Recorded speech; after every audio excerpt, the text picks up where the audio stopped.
Samantha Ronson, welcome to the show. Thank you for having me.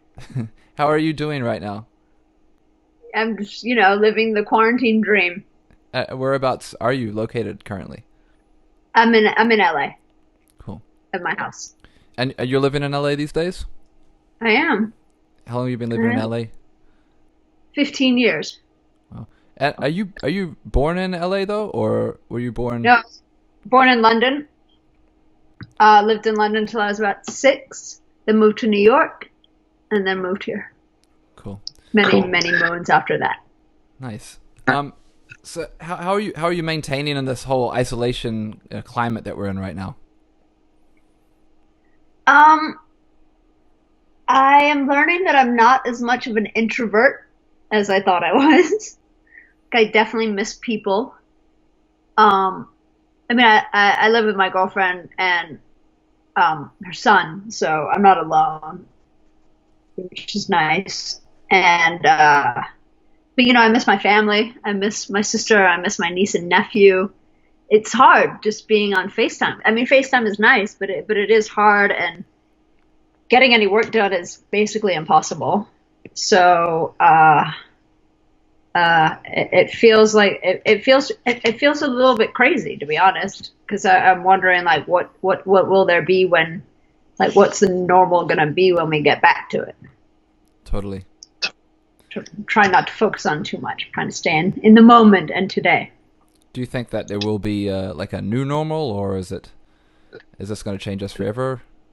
I think we will definitely be changed forever in that fear that this could happen will I think always be there, and I think I just don't know how clubs are going to go back to normal. I don't know Mm. how, sweaty, stinky clubs where everyone's like bumping into each other and touching each other. I don't know what's going to happen there, and that's kind of scary because that's where I make my living.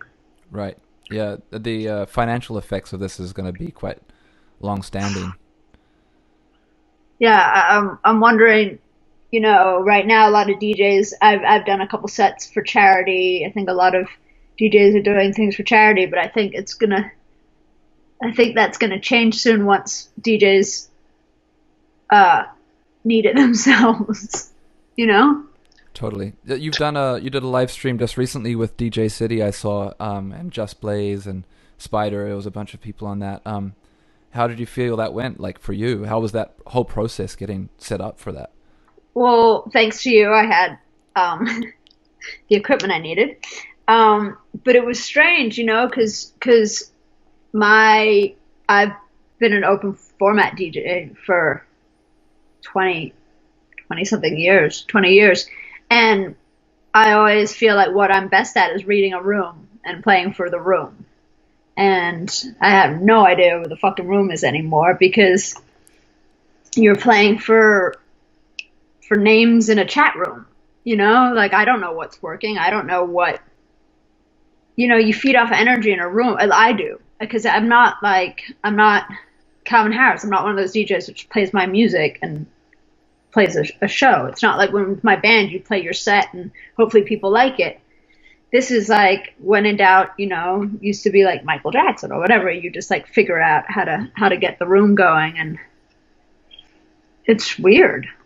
It's Yeah, really it's weird. hard to read the living room. If you haven't got a crowd in there, there's no reaction. Yeah, it's like I've DJed sometimes parties where I've been in one room and the music's been piped through to multiple rooms, and inevitably people will start in one room and make their way through, but when you're playing for the room you're not in, that's what it feels like. Have you ever played a silent disco? I have, but at least when I've played a silent disco they've been in front of me. Right. Totally. Up until this moment, silent discos were my biggest nightmare because I hate doing them. It just feels so like underwater. But and the last silent disco I did, I tried to talk the person whose birthday party it was out of doing the silent disco. It didn't work. But but yeah, this is like a silent disco, but also a blind disco. It's a blind disco. That's what it is. It's a blind disco. Totally. and I don't Totally. like it at all. You just got a new DJ controller for this, right? You're not typically a person who would use a DJ controller. How has that transition been? In some ways, it's been really fun because of all like the different like effects and stuff built in. But I kept hitting the play because my turntables were always set up battle style, Yeah. and these are not. And so I kept hitting like the play pause button with my hand when I'd be going to like switch over, and so it'd just be like, whoop, it's like, yikes, quick, get that going again. But it's been fun. I mean, it's definitely much lower maintenance. I don't have to worry about my needle not connecting properly, or the record warping, or I definitely understand the convenience of it. For sure. But you started as a turntable, like you were a vinyl DJ for a long time, right? I mean, I'm like the only DJ that still uses turntables, pretty much. Not the only one, but one of very few. At least all clubs let me know that when I spin. They're like, "Oh, we had to dig out turntables for you." I'm like, "Okay, cheers." I don't care. You want me to DJ? That's what we're gonna do. But there are definitely some differences, but I think it's because I didn't go for like the most expensive controller on the market. I went for like a mid-level one. So I'm sure if I got some super duper fancy one, it would be tables. Oh, sorry. Do you still collect vinyl? Like, do you still purchase like vinyl 12 inches and stuff? Yes and no. Like if I happen to be in like a record store or see something super cool, yes. But then I usually end up, it's usually when I'm on holiday or away somewhere, and then I'm like, I'm not carrying these fucking things home. So no. Classic. I mean, I have turntables, but my turntables are in storage because I didn't have anywhere to set them up. I mean, I have somewhere to set them up, but they take up a lot of space for me not ever needing them until I need them now. Yeah. On this live streaming thing, do you think people are going to continue live streaming after this whole kind of situation is resolved? If it does become resolved, and we do get back to kind of like being able to play in clubs, do you think live streaming is still going to be really important for a lot of artists? I think so, because I think especially indie artists that can't afford to maybe tour or go to all the places they want to go to. I mean, I noticed somebody in the chat when I did a live thing the other day being like, "Yay, come back to Manila." And like I haven't DJ'd in Manila in probably a decade. And the demand has to be higher than one person in the chat room asking me to come to Manila. But I think it's cool to be able to spin all over the world from your living room. Have there been any standout sets that you've seen? Like, I think you mentioned that you were really impressed by Just Blaze's set you were watching the other day. I mean, Just Blaze is awesome. I haven't been watching those battles. Oh, like the Teddy Riley babyface ones? Yeah, I've heard a lot about those. Every now and then Sujit, my agent, will like send me a link to like drop in on somebody's live set. There hasn't been anything that's blown my mind, but I haven't really checked out that many, so there's still time. Yeah. I feel like there's lots of time for that. The other thing I wanted to quickly chat about regarding technology was that you started out as a vinyl, like collecting records DJ, then you made the switch to starting using Serato. Do you want to talk about what that kind of like leap in technology was like for you? Well, I remember being with AM in Miami. We'd both done New Year's, and we were in the lounge at the airport afterwards, and he was just, no, we were in his hotel room.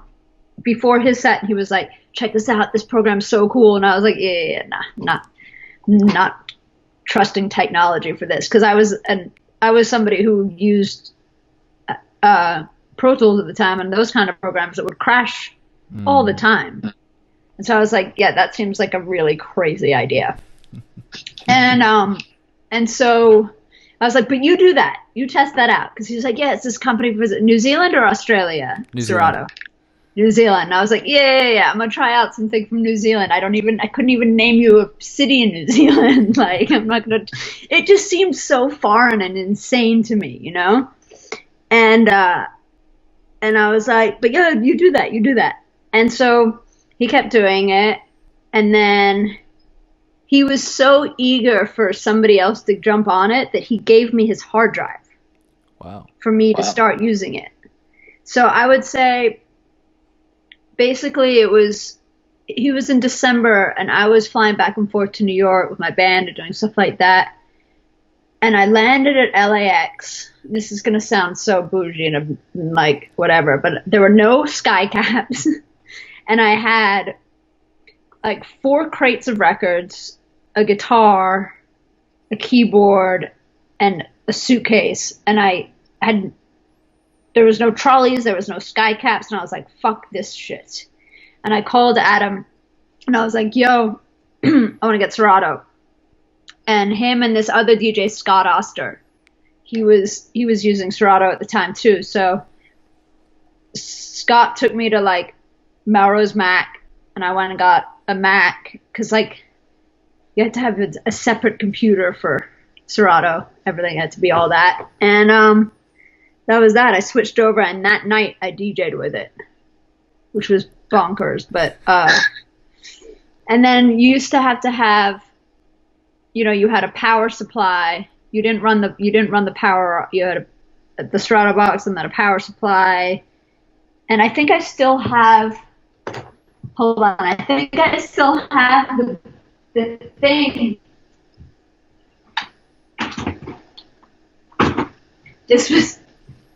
I found this the other day. This was what I would put all my cables and wires in. Oh, cool. Is that like a cause thing? Yeah. So I got my RCA cables. Yeah. It's like a cause bathing ape, maybe? Wow. It had to be fly all the way across the board. Yeah, and so AM gave me his hard drive, and you know then you had to, at that point, you had to tap in the BPM and you had to genre everything and all that. So that was probably springtime, early spring. And then for Christmas, I gave him a hard drive. Your brother already, Mark? Yeah, my brother Mark, already BPM. This was probably what, 2005 or 2006? Sounds about right, yeah. And I had a lot of like epic fails in the beginning where like it would just crash. And none of the club promoters or the club owners wanted people using Serato because they didn't trust it. Because they didn't want you to fuck up their whole vibe. Totally. So you know, you'd be sitting there being like, no, it's going to be fine. It's going to be fine. And then all of a sudden it's just like dead ass silence. And you're like, fuck, I'm so sorry. So I used to bring a crate of records with me still every gig until it went from bringing crates of records to bringing like our record to like being annoyed that you even had to have a power supply for the thing. Like we turned into such giant babies. It sounds like I think you talked to me about this the other day. There was a good Twitter account, DJs Complaining. Yes, DJs Complaining. I love that. It's so true. So specific to DJs. We're such a bunch of whiny little bitches, but like we used to have to carry like hundreds of pounds of records up and down stairs, barefoot in the snow. And now it's like, now these motherfuckers get iTunes and they can be DJs. It's crazy. Yeah, it's crazy to hearing you talk about like trading the hard drives. I've heard some pretty interesting stories from a couple of the people we've talked to about that, and how that all of a sudden really opened up just this kind of ability to play a lot of different music and a lot of different genres in a night. And you know, like you've touched on it, you consider yourself an open format DJ. I think pre-Serato, would you say it was a lot more difficult to play so many different songs or different genres in a night? It wasn't difficult. It was just heavy. Yeah. You know what I mean? Like you just either had to plan your set properly and bring the stuff that you wanted. I mean, I always played all across the board because I like music all across the board. It just meant that you could play. You know what the difference was? It was like if you showed up at a party and they were like, no hip hop, your life wasn't over because you had access to other things. But I still noticed like a lot of people played not too far from what they played before. You know, you're used to playing the songs that you're playing, and then all of a sudden now you're like you're staring at a laptop that's got 10,000 songs in it. Your eyes end up going to the songs you've already played because they're highlighted in green. Yeah, that's very true. And And I mean, I feel like in that time, the mid 2000s, people like yourself and obviously AM were really kind of at the front lines of this sound.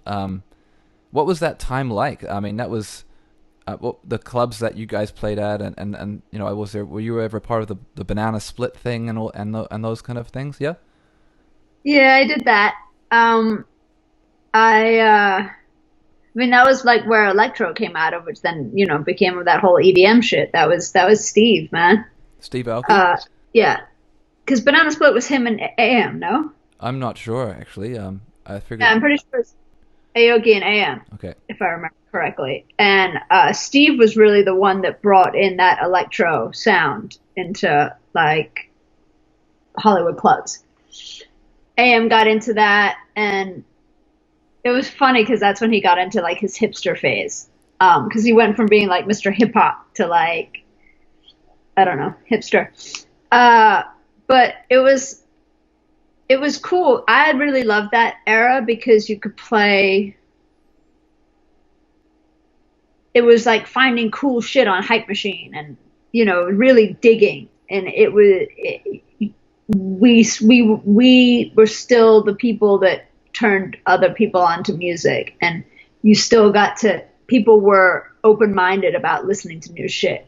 Now, if it's not like number one on iTunes, like people are like bored, like look at you, like what the fuck are you doing? DJs used to break records, and people went to Banana Split to hear shit they hadn't heard before, and it was really cool. I remember the night I played, I just did an all mashup night, all like mashups that I'd made. Like I had done some session for some corporate company where they had wanted mashups. They wanted each executive to get to design their own mashup. Wow. I was like, yeah, which was cool, but which meant that, I mean, you couldn't fully do that. It was still limited to what instrumentals and acapellas I had and what technology you could have. I had my brother, his engineer at the time, helped me, so you just needed a really good engineer for that sort of thing. And it was cool. So then when I went and did that Banana Split, like I had so many cool mashups that I'd made and that I had a day to make each one. So they were all like pretty cool, like Johnny Cash mixed with 80s, mixed with like random hip hop. And that was what was cool about Banana Split is that everybody played different shit and stuff that you hadn't heard. Nowadays, I mean, I'm sure that still goes on. I'm sure there's parties like that, but I'm just not going to them anymore. So but it seemed like a really special time musically where anything kind of went, You obviously had a very close relationship with AM. How did you guys end up meeting, and what was that time like? I mean, what was long before I lived in LA. We met. He was in my music video when I was on Rockefeller. right. He and I made a mixtape together, 2 mixtapes, for Rockefeller. I knew him through mutual friends out in LA when I'd come out to LA. And then obviously we would have him, because I used to promote parties in New York. Even though I was a DJ, I also like to just promote parties so I could just get paid to not have to work. Just hire Mark to DJ and like have just a dope party. And so sometimes AM would come and spend those nights if he was in town. And he and I were just close because he was just like sober, and I wasn't at the time, but he was, he was just a homie. Random question: who started DJing out of you and your brother first? Mark. Oh, he did? Mark's Mark's older than me. He got turntables for his high school graduation gift in '93. I started spinning in 98. Like he was already well established by the time I started DJing. But did you guys were obviously pretty close, being brother and sister. There was some. Is he older than you, or who's the older? He's older. He's the older one. Okay. He's older. And yeah, he's a couple years. So did you guys kind of like play a lot of music together? Did you guys both play instruments together? like Mark's like the older brother and definitely big brother vibes, you know? So, he was not, he was in his own world doing his own thing. I have a twin sister. So like there was like Mark and the twins. So, when he was always making music. He was always doing that kind of stuff. I didn't really get into music till I graduated high school and was out of the house. Cause I was like, oh, music doesn't just follow you. You have to provide your own. What the fuck? So, so yeah, I got into music being away from my stepfather started the band Foreigner, so that's, you know, we grew up in that house of just music, and he wrote all the songs, produced the stuff. So once Mark went to college and then I went away, I was like, oh, I don't have any music. Like I literally had no music. I had no CDs. I had nothing. Oh wow. And I was like, yeah. I was like, wait, whoa, what happened? So that's how. Then I just like pillaged my stepdad's record collection, and that's how I basically got started DJing. It's crazy to think of how boring life is without music, hey? I mean, it's crazy. What I did have was a Hitsville USA, which is like a Motown box set, and the Macarena. Do you like that new Tyga song that samples the Macarena? I mean, I kind of love it because of like the nostalgia. Memory association. Yeah, but I mean, listen, I would definitely not call myself a Tyga fan, but that Taste record was so fire that like I'll give his records a listen these days. Yeah, that's a great beat. Hey, I love that beat. Oh, so good. I gotta give it to Tyga. He's got really impeccable beat selection. Like that guy he works with, D.A. Dorman. Yeah. Fire beats. I mean, his taste is no pun intended. Like fire. Yeah. Yeah, and he was on Mustard stuff early on too, so that was, I mean, right there, he was already on good beats. Yeah, I mean, I could definitely probably couldn't pick his flow out of a lineup, but like those beats are great. Yeah. So this is a part that you just touched on, but I think it's worth a bit more investigation. Can you talk about your record deal with Rockefeller Records? Like, how did that come about? The bad old days. Well, I always like wrote songs, like so I was signed as a singer-songwriter. And oh God. And I knew Damon Dash from the clubs and stuff, and we were hanging out one night at some party I DJ'd at like the Sub Mercer, which was like a little club in the basement of the Mercer Hotel in New York. And Damon was just like, what have you been up to? I haven't seen you. I was like, I've been putting this demo together, and I played it for him, and he was like, this is you? And I was like, yeah. He's like, what are you doing on this? I was like, singing, playing, writing, and he was just like, I'll take that. And basically he signed me to Rockefeller Records, and I was just like, only if the Island, you know, because they're partnered with Island Def Jam, so I was like, if Island Def Jam are on board to help out, you know, to like give their 2 cents, because this is not a hip hop project. I met with them, they were on board. I mean, maybe it was begrudgingly, but they were on board. And then as we were about to put the project out, Julie Greenwald and Leor Cohen left Island Def Jam and went over to Atlantic. So I was like, oh, fuck. Okay. It was a shit show. It was, Big Face Gary was my A&R. His reference for me was Alanis Morissette, which I sounded nothing like. I was working with a lot of people who didn't have any frame of reference when it came to the genre of music I was doing. Like Duncan Sheik was producing my record.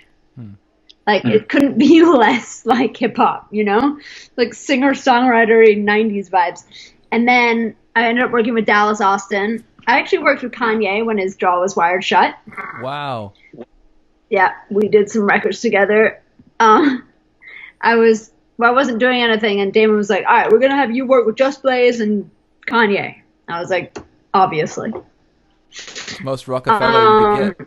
So I got sent out to LA, and I went to the W Hotel with G. Roberson, who was NR over at Rockefeller at the time. I think now he is. I mean, he's a big shot now. I don't know what for who or what. Maybe he manages Kanye. I'm not sure. But so so we get to the hotel room. Kanye's jaw is wired shut. He's got Ensure on the table. Like that was not a. He did have an Ensure for dessert. Like that was not a joke. And he starts playing me his record, and he starts playing me Jesus Walks. This is and I'm just like all the college the first dropout. record. Yeah, College Dropout. And I was just like, why do they have me in with a Christian rapper? I'm like a Jewish kid. Like, what is happening? Like, what am I? I was just like, I didn't have a lot of faith in anybody. I was young and arrogant. And I was like, they don't know what they're talking about. I'm the only one that knows what I want, right? But Kanye and I hit it off. We had a great time. We made some records together. He had a lot of respect for me, for my knowledge of music and songwriting and all that kind of stuff. And I obviously had respect for him because I think he's an incredibly talented producer.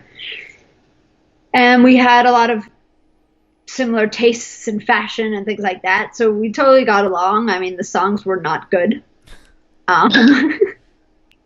But we had a good time. And those songs are in my iTunes somewhere. I think we sampled, at one point we were just like both at a loss, and he was like, what's your favorite record? So I went out to the car and got my What a Fool Believes, Michael McDonald. Oh, I love that song. Yeah. Which was my favorite record at that time. And we sampled that. Then when Mark heard it, Mark was like, kind of hard for you to put your voice against his. Michael McDonald or Kanye West? My voice against Michael McDonald. Yeah.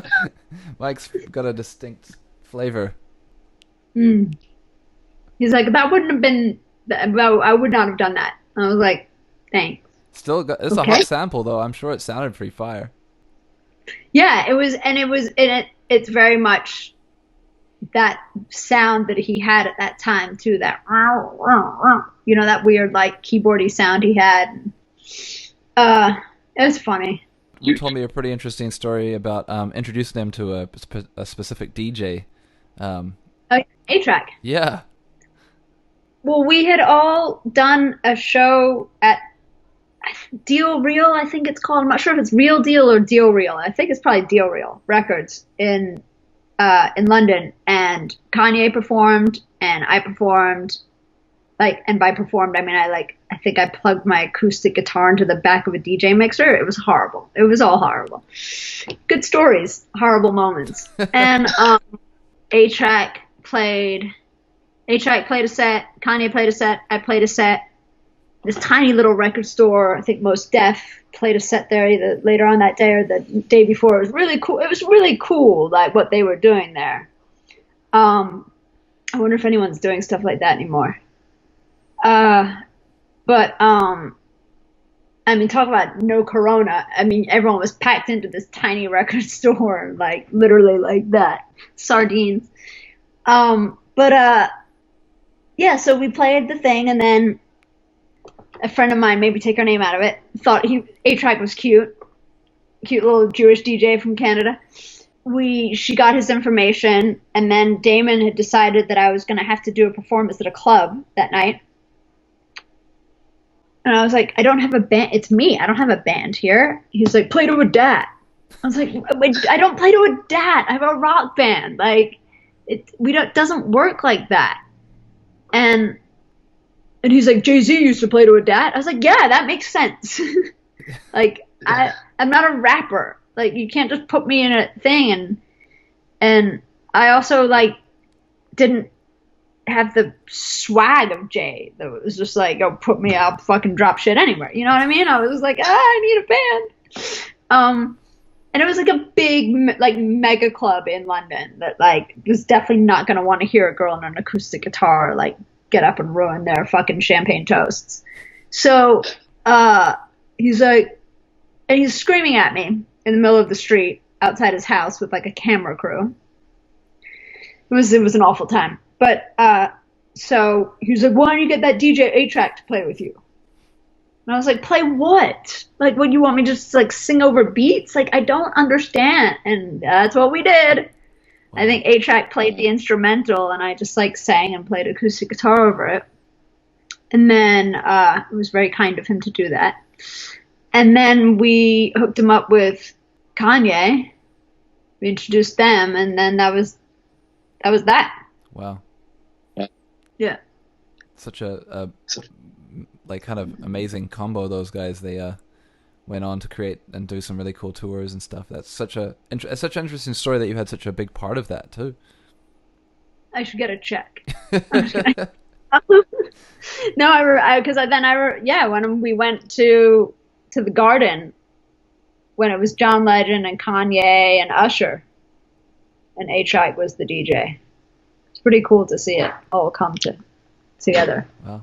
So tell me about the band. You play in a band, and you still are recording music in this band too, right?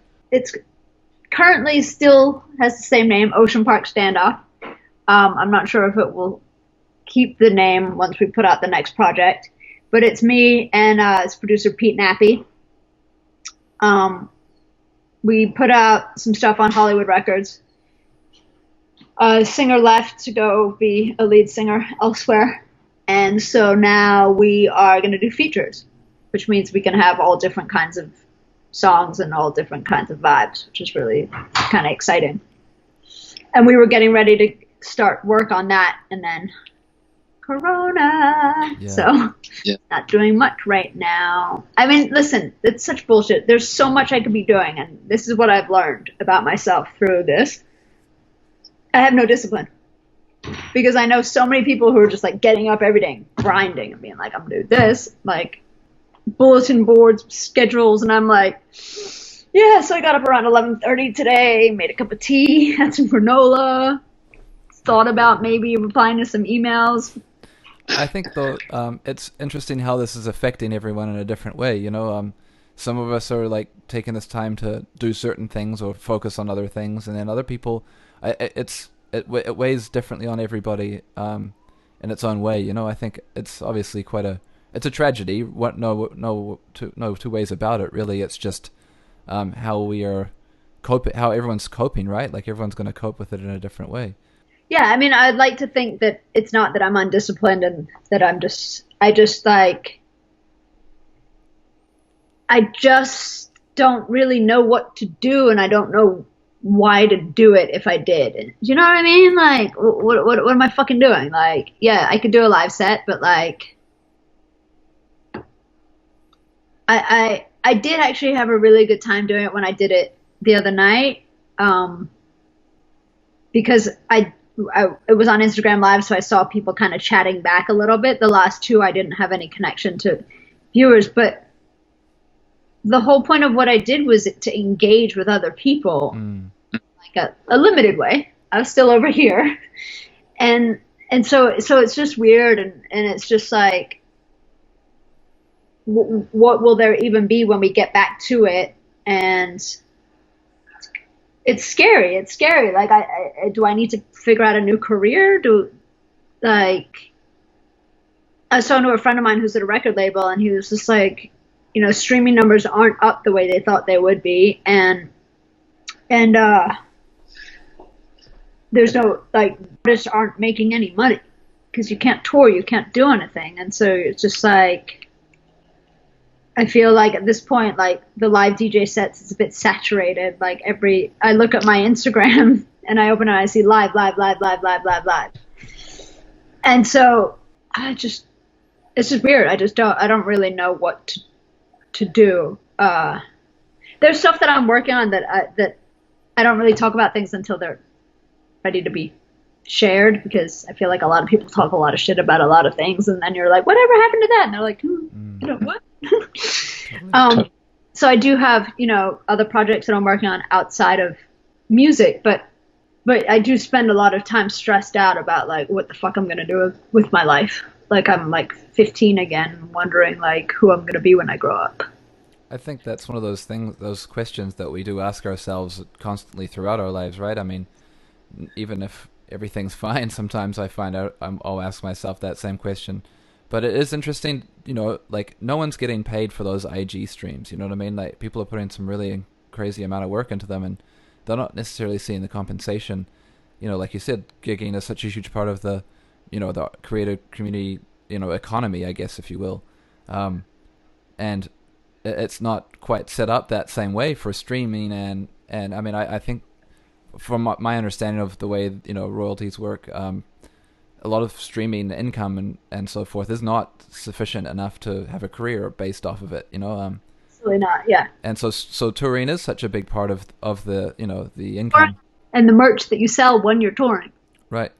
But it's interesting to see some people. I mean, there's a massive discussion, and I'm really interested in hearing your perspective on this. I mean, Instagram and Facebook obviously are really not set up, and they don't really support, DJs playing music because they don't have the copyright, law set up with the agreements with the record labels and so forth. Whereas other platforms, I mean, maybe YouTube and Twitch. I know YouTube it's definitely a different thing again, but there's certain platforms that do allow for monetization and things like that. And I noticed that your DJ City stream was on Twitch. Are you using Twitch as a platform, for example, or do you just want to use IG? Well, I mean, I reached out to a friend of mine on Instagram because when I used Instagram, I got kicked off after an hour, and so it's just like, okay, well, listen, I'm down for a 1 hour set, but you're kind of just getting your groove at that point. 100%. So, I need to figure out how to extend that thing, because if you get off, then you have to re-get on, and then everyone has to re-sign back on again. That sounds like a pain in the ass. It's like getting kicked out the club and then having to stand in line to get back in. Yeah. So you're just like, nah. And once you like lose that flow, you lose that flow. It's literally like when you would be playing with the original Serato and you would get the shit would crash, and then you had to get the dance floor going again. It's kind of a nightmare. So trying to figure that out. I do want to use Twitch, but I don't have any followers on Twitch, so I feel like that would be a hard place to start, but I guess you only get followers if you use it. I don't know. So, I don't really know. Yeah, I mean, considering I'm not getting paid for it anyway, it's kind of like I like have ADD and then go off on another thought about like a butterfly that just went by. And that's the end of that internal conversation with myself. I don't know. What do you think? Yeah, I went on Twitch the other day, and it's been a learning process. I feel like it's part of my job to kind of understand how this technology works and to be able to kind of provide some insight to the people that I work with. And yeah, it's crazy, especially the fact that IG. I mean, I started a thread on it on Twitter today about it, and I noticed that a lot of people are really kind of torn, because kind of like you said, you've got your fan base on Instagram, and people are already there. It's for everybody. And Twitch is kind of known as this like gamer thing, and people don't really know it, they don't know how it works, and I think a lot of people are afraid that if they go on there, they only have 5 or 10 or 20 or 100 people when they're used to having thousands, and that's scary. Like you said, it's scary for people, but I think that just the ecosystem of the way a company like Twitch is set up, and the fact that they do have these agreements in place with record labels, and they do have the technology already, kind of the infrastructure set up for gamers, already. It's just a matter of like kind of migrating that over to the DJ and musician community and getting them comfortable with that as this place for that, and understanding the strengths of it. I think, you make certain content for Instagram that is, like a picture, that's exactly what it started out as. And then when people got on Snapchat, then they got into doing stories, and then same thing happened. Like, do we go and put our stories on Instagram now because they've got stories, and they used to do that on Snapchat, and then, I mean, does anyone use Snapchat anymore? I mean, I don't know. And, I mean, before there's countless platforms that have come and gone, but I think the good thing is every kind of platform has its strength, and perhaps it'll be interesting to see if people can make the right content that will be good for Twitch, which is more streams. So yeah, I think that if people can understand streaming better and understand like the good way to approach streaming. I guess maybe like a radio station. I think you've touched on some really important things, like creating a vibe in your living room is a lot harder than creating a vibe in a club when people are there to get wasted or and dance and do those sorts of things. Your dog or your cat in your living room isn't going to give you that same energy. So Sure as shit or not. it's a different headspace, and it's like you're basically having to kind of convince yourself that what you're doing is really cool. That can be kind of stressful on us as creative people, because I think, would you agree that we all kind of question ourselves and what we're doing, if it's cool and valid all the time? I would call myself DJ codependent. Like, it's just like a total people pleaser. Like, do they like this? Oh my God, I feel like they don't like this song. Wait, what? Where are they going? You know what I mean? Like the whole time. Like, and so I don't know why people sign in and sign out and do whatever they do. And I probably shouldn't have done my first set up against the One World at Home concert. Yeah, that's stiff competition. But it was also like, I just wanted to test it out. It would be cool if there was a way to do across multi-platforms. Do you know what I mean? Like if I had more outs from the Serato controller, and then I could go into iPhone 1 for Twitch, into iPhone 2 for Instagram or whatever else. But I need a booth monitor out, so there goes that. I'm sure we can work something out. But yeah, I mean, I think this discussion is just getting money, and I think the whole world is. I mean, would you agree that the whole economy is going to be so heavily impacted from this? It's not just DJs, musicians. It's like a world. No, it's anybody who's a non-essential worker, basically. Yeah. And anybody in restaurant, anybody who's entertainment of any kind, and also, like, if people aren't making money, people can't spend that money. So it doesn't matter, even if maybe we were in the club, even if we were back to clubs, like, would people be spending money on drinks because they're not making any? Yeah, it's such an unknown, and I think that's the scariest part, right? It's just, we don't know. And yet, I just try to remember to be grateful and appreciate, that I have my health, that these are all, any problem that I have right now is because I have my health. So, I just have to remember to, I'm sober, so there's like a lot of things in sobriety where you have like gratitude lists and shit like that. But like, all that stuff, I mean, I've been going to more Zoom meetings, AA meetings now than I've probably been to more Zoom AA meetings than I had regular meetings in my 6 years of sobriety. Like, it's just because it's so easy, and you're just like, someone's like, there's an AA meeting on right now, why don't you pop in? You watch it, and you're like, yes, because if everybody could go to an AA meeting once a day, the beauty of the whole idea of just taking things one day at a time and focusing on what you have and not what you don't, like those kinds of practices are so necessary right now that I think it's really what's kind of keeping me from going into the dark side of like, what if I never work again? And so, yeah, I just have to remember that, like, any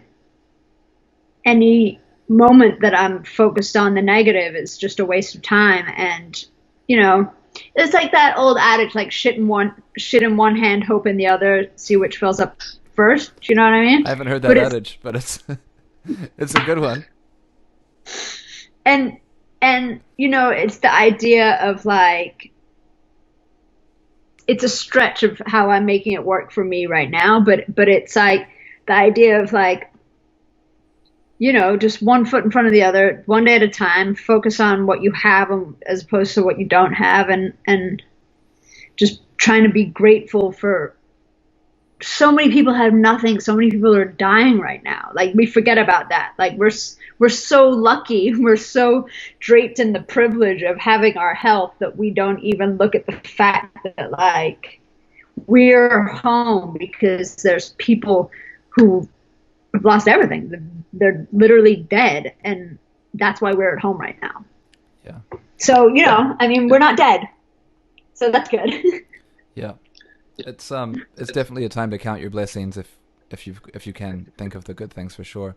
It's interesting to hear about sobriety because I don't think that's something that DJs talk about a lot. And the nature, you still DJ and you're sober. You said you're sober for 6 years. Hmm. Congratulations. Thank you very much. Yeah. Just 6 years last month. Wow. Yeah, it's something that I think is really important to talk about for the DJ community because of the nature of our industry being kind of surrounded by, addictive personalities and substances. Yeah, it's pretty, it was really weird when I first got sober because I feel like people don't really know what to do with me because they're like, here, have a shot. Here, do this. I'm like, yeah, I don't drink. And like people don't really know how to connect necessarily. And then people feel like self-conscious or weird or like, cause they're drunk and you're not drunk. And all of a sudden they feel drunker because they realize that you're not on the same wavelength as them. And I felt really weird DJing. I would laugh. I would see pictures of other DJs like doing the same party, and their DJ booth would be filled with people and bottles and people doing shots and wasted, and then you'd see me in the booth and it's just me and like a Red Bull and like maybe a friend, and and I started to get really self-conscious about it because I was like, am I not fun anymore? Like, but I know that my DJ sets are definitely better. Because I don't think at like 2 a.m. that like New Kids on the Block is like the best idea ever, Like I don't get drunk and fucking steer the course in like a weird way, but it is weird because it's kind of, I didn't say it earlier, but I was thinking it like when I first started DJing sober, I felt like I was DJing for a different room. And that's kind of what it feels like right now when I'm DJing on an Instagram Live and I don't have the room. Because it feels like I'm on such a different wavelength. And, it took a while, but now it's just my new normal. So I know that Instagram Live, I know that we as humans can adapt to anything because the only thing constant is change. So I know that whatever comes next, we'll figure out a way to get there. Because, I mean, I've been watching the PBS country, Ken Burns country music documentary. And if you think about it, like, shit, back in the day, the music that was played on the radio was live. They weren't playing records. Do you know what I mean? Like Wow. Bands were playing on the radio. So, the music business and the entertainment world has gone through crazy changes over the decades, and we'll adapt. We always do. It's just, right now we just have no control, and we as humans want to control things. And that's kind of like the whole AA thing is like, hand it over to God and just trust, not everyone believes in God or whatever it is, but trust that somebody else has it.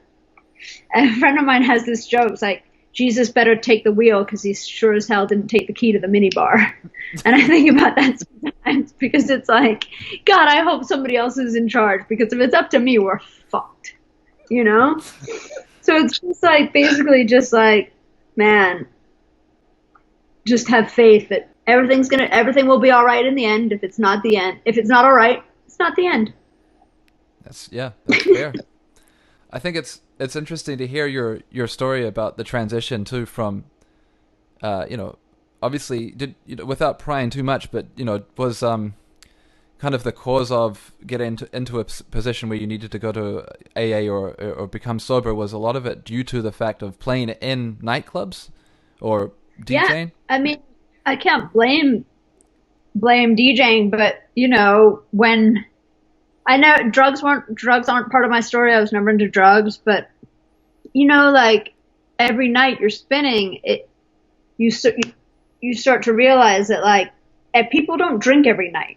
Like those people who are out in front of you dancing, this is their big night out. But my big night out is every single night. And because you're traveling or like, then you're in an airport and you're like, oh, it's 5 o'clock somewhere or whatever the thing is, because you're on a plane or you're in a casino or you're in a hotel, or it just started to be just kind of one big blur of just not really much concept of kind of anything. Do you know what I mean? But like my life, people are like, my life became unmanageable. My life was totally manageable because I had people that were hired to make sure that I had greeters that met me at the curb to make sure I got to the plane, and then on the other end to make sure I got to the curb. And I wasn't a drunk. I wasn't like a fall down drunk. I wasn't a mess. I didn't not show up to work. I didn't fuck up at work. I just like realized at a certain point that like I was drinking when I didn't want to be drinking. Mm. And I was drinking for other people. I was drinking to make other people tolerable. I was drinking to hang out with the promoter at the end of the night to make him feel good. Like I was having a good time. And when people would send me shots, I would do shots and that kind of shit. And I was just like, I don't like this. I don't like this feeling. I don't like the idea that like I will feel shitty until I get started again tomorrow. You know what I mean? Like start again later. And Yeah, I mean, without making this about me, I can definitely relate to that, and I think that's why I think it's important to talk about, because yeah, I mean, if it's a hard reality to come to. I mean, I haven't been to AA, so I cannot say I relate 100%, but I think it's just a very important thing to discuss because I think a lot of people, and I can definitely remember where I started drinking to make myself feel comfortable about what I was doing, and I don't need that. Unfortunately, I think for both of us, or especially in your situation, to be able to come to that realization on your own without it coming to kind of like a head where, we've seen people like Avicii, they just never really got the chance to get there. They just missed that opportunity, and it's tragic. It's very sad, and if you don't have the right people around you, then they're not going to support you. If this is so, a lot of this kind of this regular drinking is so normalized and accepted socially that if you can't come to that conclusion yourself and you don't have good people, you will just continue on and potentially just disappear with it. well, yeah, I mean, and depression is part of my story. And I do take, and I'm not ashamed of it, I take Zoloft. I take an antidepressant every day. And when you take an antidepressant with whiskey every day, they counter each other out. And so I got, it gets dark and you get lonely, and the DJ lifestyle is lonely. Like people think like it's so fun and you're doing all this and it's so wild, and it's like, it's not.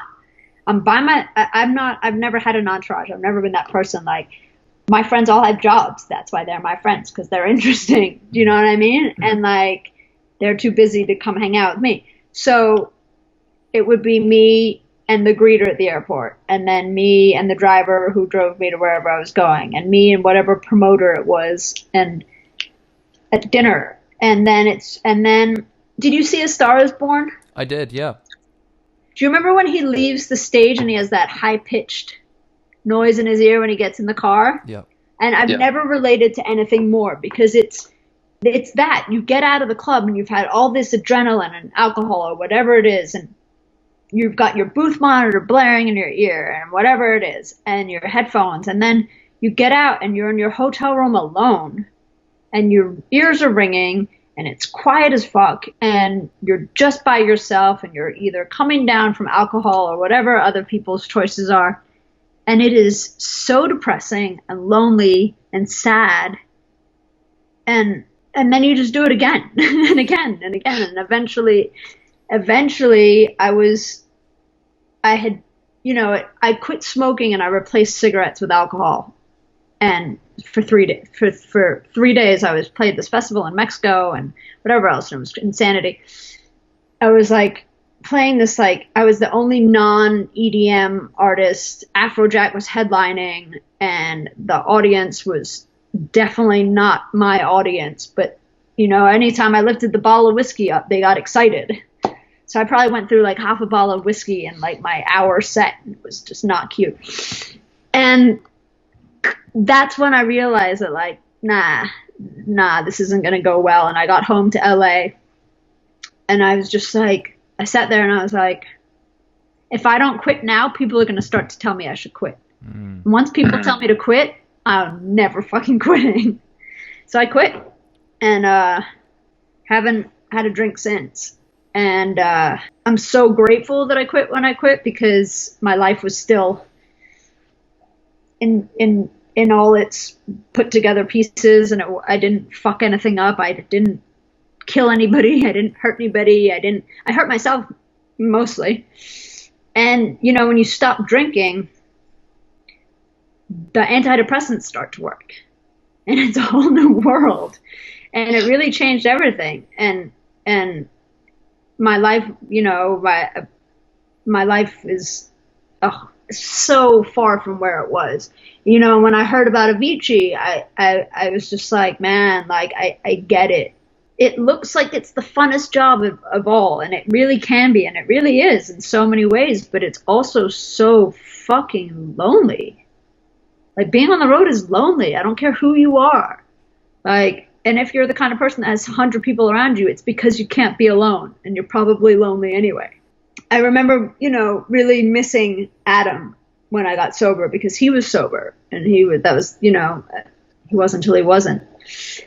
But, you know, he and I had talked the week before he died, because we had a plan to meet the day he died. We were supposed to have met for lunch in LA. But he was still in New York.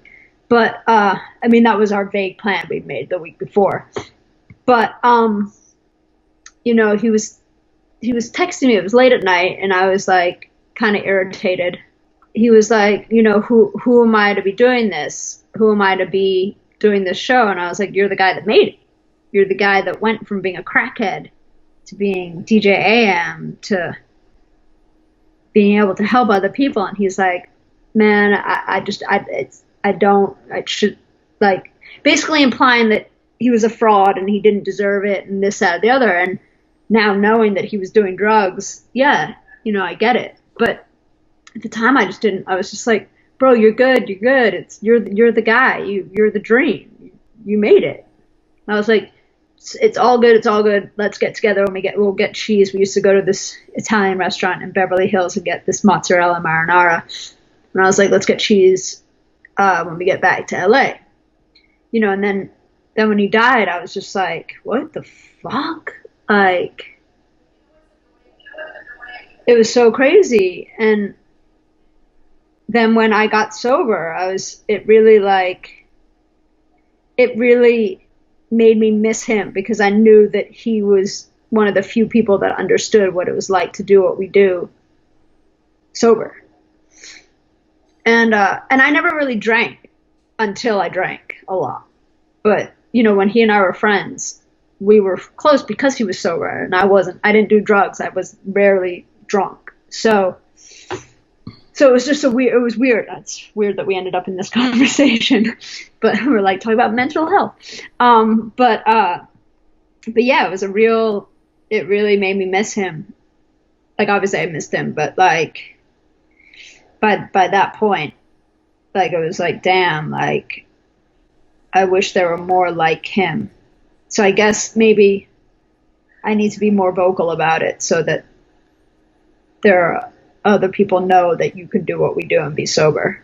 Yeah, I think that, I mean, I'm very honored that you're able to kind of speak about this like this, because it's such a personal experience. But I do think sharing that is like so beneficial for so many people. And, you know, whether they're touring the world or they're just playing it at the same club every day, you know, I think it's a very relatable experience. And it's great to hear that, you know, you can come out the other side of it. And I think that's the real win here, is that some people won't make it or haven't made it to the other side, but there is the story that you who have made it to the other side. Yeah, I mean, day 3 of my sobriety, it was Sujit's birthday party in Vegas. And it was like one, like, Sujit Palooza, do you know what I mean? Or scam anniversary or scam party, something in Vegas. And I had to spin at, I don't know, Avenue or something in one of their clubs in Vegas. And I was just like, and everyone kept bringing me Jack and Cokes because they knew that's what I drank.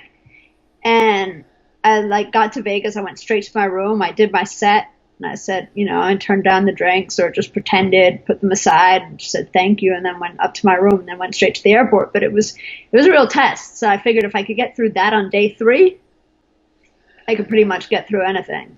And, you know, it's tough. It would be so much easier to just be drunk. But then I'd be drunk. you know, Yeah. and then I'd have two problems. So it's just easier not to drink. For sure, and I think that especially as you get older, you really realize that because everything, your Yeah. body just doesn't process things the way they used to, and often when we do start drinking for the first time, we are so young, or doing things when we're younger, and our bodies can just kind of, we feel Yeah. I, invincible, right? And that doesn't last forever.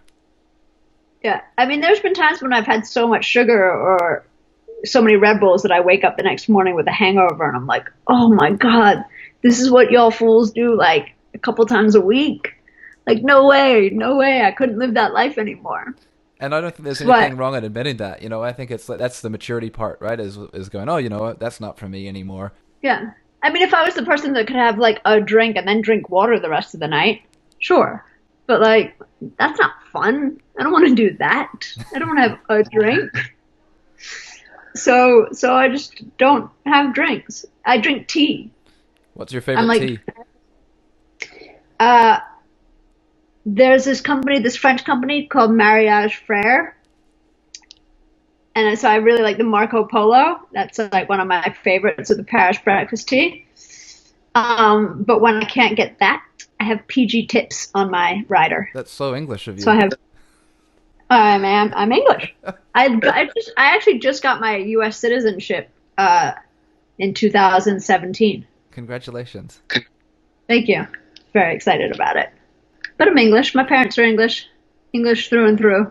Do you go? What would you say? Actually, I've got a really interesting question for you about that being an English and American person. Um, there's a very interesting kind of a cultural exchange between the U.S. and England, and I think that I'd be really great to get your perspective on it because forever it seems that something that will be created in America, usually in marginalized communities, African American music, for example, that will kind of fly under the radar in America, will get picked up in the UK, and then will kind of get I guess mixed up and changed into a kind of English style, and then it will get exported back to America, and then it will become extremely successful. And I think there's several examples of this. The Rolling Stones, the Beatles, of course, but even later on, you've got drum and bass, and more recently grime. Why is that? What is it between? What do you think it is? See, I don't even think of grime as having any American roots at all, but I guess you say it does. Well, I mean, just hip hop. Is Really. It's, um, it's funny because I remember Damon tried to sign this or did sign some English rappers back during that trip when we were all in London, me, Kanye, and whoever else. And I remember laughing and being like, you can't have an English rapper. You can't have some English rapper rapping with an English accent. It just sounds dumb. Do you know what I mean? And now some of my favorite rappers, some of my favorite rap records that have come out over the last few years are grime records, and they're fucking English rappers. Like, I love Skepta. Like, I love, oh fuck, now I'm gonna have like a complete brain fucking. I mean, listen, the fact that there's an English rapper named Dave is my favorite thing that's ever happened. My mate Dave from around the pub, Dave. It's so English, like Dave, yeah. which I guess is that crazy thing as the biggest American rapper is Travis Scott. So, Which isn't even just his like, name. I know who picks like the weirdest, like whitest, like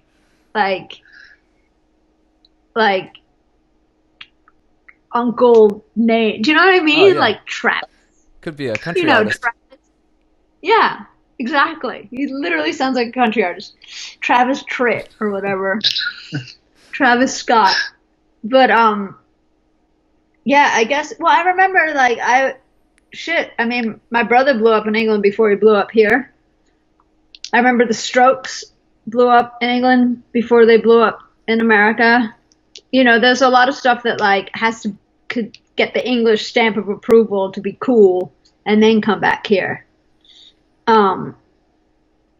But yeah, I think people just kind of sweat England. Americans think England is just that bit cooler and fancier and whatever else. And you got the Anglophiles. But I think there's an authenticity that English culture kind of sprinkles over everything. You know what I mean? Like English people just don't give a fuck, and they will tell you how they feel, and they will tell you how you feel, and it's like there's just like an honesty. There's just an honesty that English people have that Americans have this like fake kindness. Careful now. No, do you know what I mean though? But like Americans are polite and or feel like they need to be in a way, and like an English person will just be like, "You're a fucking idiot. Fuck off." and so there's something that like if you get the stamp of approval in England, like you must be pretty cool. Yeah, I hear you. But then again, like most of the cool shit comes from here, like Jordans and fucking hip hop culture and hip hop in general, and like there's not like what has come from England originally that's great. Originally, like it didn't have any influence from anything anywhere else. Yeah, like baked beans, fish and chips. Fish and chips. But like, what else?